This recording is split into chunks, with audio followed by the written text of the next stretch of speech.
Immigrants come from many countries around the world, but their stories happen in places like Boston. To record that experience and share it with a larger audience, a locally based nonprofit has been training immigrants to produce 10 documentary films. These will premiere at the Boston Public Library on March 31st and April 1st. To tell us about the project is the founder and director of Community Supported Film, Michael Sheridan. Thank you very much for being with us, Michael. Thank you. There are lots of films, even Hollywood films about immigrants. So why do we need films like these? Well, I think the unique thing about these films is that they're by and about immigrants and refugees. So community-supported film is really interested in strengthening the makers as people from the community. So they are immigrants living in immigrant communities in and around Boston. They are, most of them, very new immigrants within the last 2 years. And they bring an access and just a perspective that's really fresh and different. How did you find the makers of these films? It wasn't easy finding them, to be perfectly honest. We reached out to nearly 250 organizations in the greater Boston, eastern Massachusetts area. Immigrant organizations, legal assistance organizations, community organizations, churches. The Boston Public Libraries were immensely helpful because they have the immigrant corners in the libraries where information is being handed out, and the librarians connect with people and then can communicate with them about this particular opportunity. So we did a lot of outreach to find 30 applicants, which we then winnowed down to the 10 that participated. Well, I noticed about these films is that normally we're made aware of immigrants in the news when they're dealing with an immigration issue or if they're committing a crime. And, right. And these films are about other things, aren't they? That's right. The whole point of this project is actually to try and normalize people's relationship with our neighbors, our immigrant neighbors. And too often they're represented either in a negative or in a crisis situation. And the idea of this is to try and allow people to see new immigrants and refugees for the everyday normal folks that they are. People that we can all relate to in their own struggles, challenges. You know, like in Abdi's film, there's the competition and the challenges between teenagers and adults and all of those frictions. And it's a Somali family. You look at that, and as any kind of human being with kids or as a parent, you can relate to that. Another thing that people might find it easy to relate to are immigrants working in the healthcare field, doing some of the low-level jobs. We take them for granted. You had some people from Uganda in one of the clips. What's so interesting about them? Right. Well, what's really interesting about Mubarak's film is that, first of all of the filmmakers were expected to find subjects to make their films about. And in Mubarak's case, he worked really hard, a long time, trying to find other Ugandans that would be willing to participate in a film about how is it that Ugandans in general in this area end up in the home health care or the healthcare assistance world. And finally, he ended up focusing on himself and his wife and his own family as the subjects. And what's quite beautiful about his film is he's questioning constantly, how is it that I came from Uganda working in IT, and I too, against all my wishes, have ended up working in healthcare?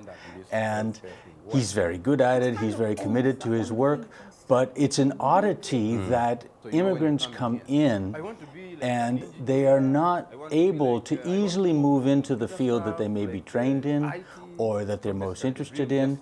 They need to feed their kids, get them into school, find an apartment, all of those basics, and cash needs to flow. And so their network is what helps them out, and it's usually a network of friends from back home that helps them out. And they find these niches, whether or not it's the Vietnamese with the floor sanding or with the Ugandans in healthcare, they find these niches where they can get the training, get into the jobs, and start earning. Well, what I also paid attention to in this film, and I've seen this before with immigrants from Africa and some other places, that when they step into America, they also step down in terms of the work that they're doing and the status that they have. Right.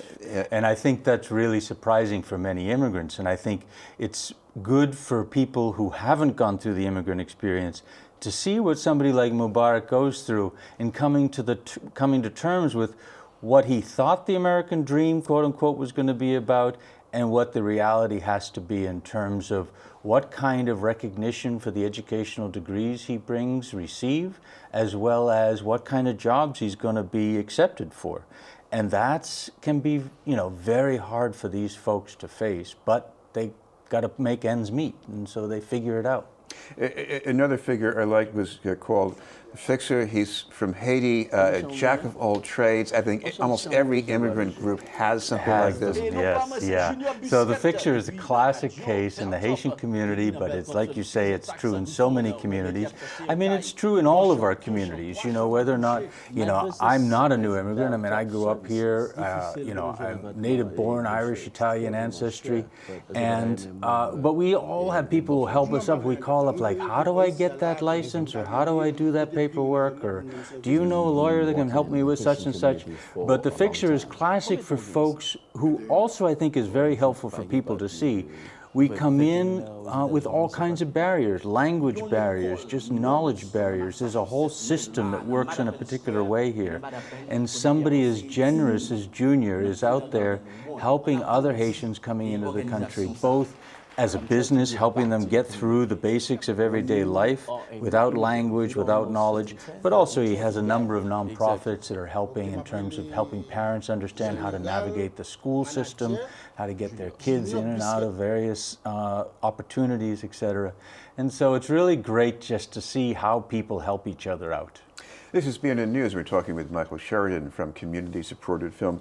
Michael, another subject in one of these films is Jorge Arce. He teaches, I guess, dance at Brighton High School. Yes, and music, and he is a jack of all trades as well in terms of cultural activity, yes. And that's a beautiful film. Now, some people say, well, Puerto Rican, now that's not an immigrant. He's an American citizen. He's an American citizen, right. And we specifically decided to include the Puerto Ricans because they often, as Jorge demonstrates in the film and discusses, especially these days, are feeling kind of under threat and feeling like outsiders and treated like they aren't really American citizens. And so we wanted to make kind of an exception there to have Katsi participate.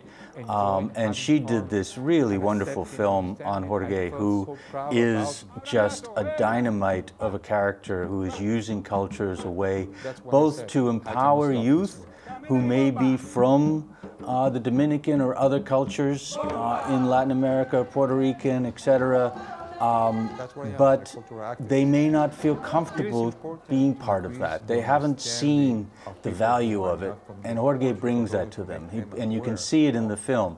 These young people at Brighton and Brookline High School suddenly sort of taking on their culture or taking on the culture of, quote-unquote, the other, and starting to appreciate it. And there's a beautiful bridging that happens, because Jorge both helps people who are from these cultures appreciate it, value it, find their own empowerment through it, but he also uses music and his culture to help those from outside see into it and see the value of it and see what the commonalities are. And these are young people who I imagine are getting a lot of messages in this country that their culture is a sort of a second-class culture. Second class, very much so. Not only second class, but that even, for example, our Haitian brothers and sisters are getting these really negative messages from the top about what their value is. And it's so tragic because our country is built on the idea of this integration, and there shouldn't be anybody here feeling like they're of a lesser nature than anybody else. There are a couple of films at least where immigrants are bringing something here, sharing it with other people. They're really contributing. I mean, the Haitian healing dance, not just for Haitians. Right. Again, with the Haitians, you have a dance troupe that is not only working in Haiti and using their dance capacity to be able to empower Haitians in Haiti, but they are then using all of that energy both on every Saturday weekend dance classes that anybody can go to in Cambridge to sort of make people just feel physically good about themselves, as well as using that cultural energy to sort of lift their spirits, but then to be able to actually create dance that communicates across these different cultures. You know, I mean, people who are coming from Haiti who have had really horrific political, historic situations that they've had to face, really healing themselves as well as using that as a way to heal others in the community from whatever kind of oppression they may have dealt with through dance. You know, a lot of people have seen Roma, which is a story of someone from the provinces seeking a better life in the Mexican capital. When I look at a lot of these films, it strikes me how idiomatically American these immigrants are. They talk about their future the way just about everybody else does here. Right, which I think speaks a lot to the fact that the American dream is a beautiful thing in its own right, but it's not, frankly, that unusual. All across the world, people are dreaming about what are their kids going to be able to do, what kind of opportunities can the family achieve, what kind of new things can people try out.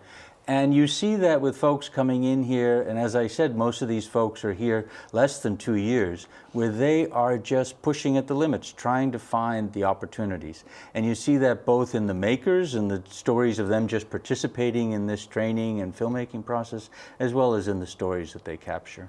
We should remind our viewers about the premiere that's coming up pretty soon. Yes, so all 10 films will be showing at the Boston Public Library at Rab Hall down in Copley Square on March 31st and April 1st. March 31st, it's in the afternoon, and April 1st, it's in the evening. But we will have 5 films, 5 different films each day, and then a discussion with the audience, facilitated discussion afterwards. Because these films are made as a tool. They are not the end result, frankly. The whole purpose of making the films is really to find a way to use these stories to stimulate dialogue. And we're going to be doing that across the country. We're not only launching the films, but we're launching what we call the Screen and Discuss campaign. And finally, you've got some more details and some trailers on your website. So got all of the trailers for all 10 and plenty of opportunities for people to get involved if you want to host the films, want to create a Screen and Discuss in your community, and lots of information about the filmmakers. Thank you very much. Thank you. Michael Sheridan from Community Supported Film.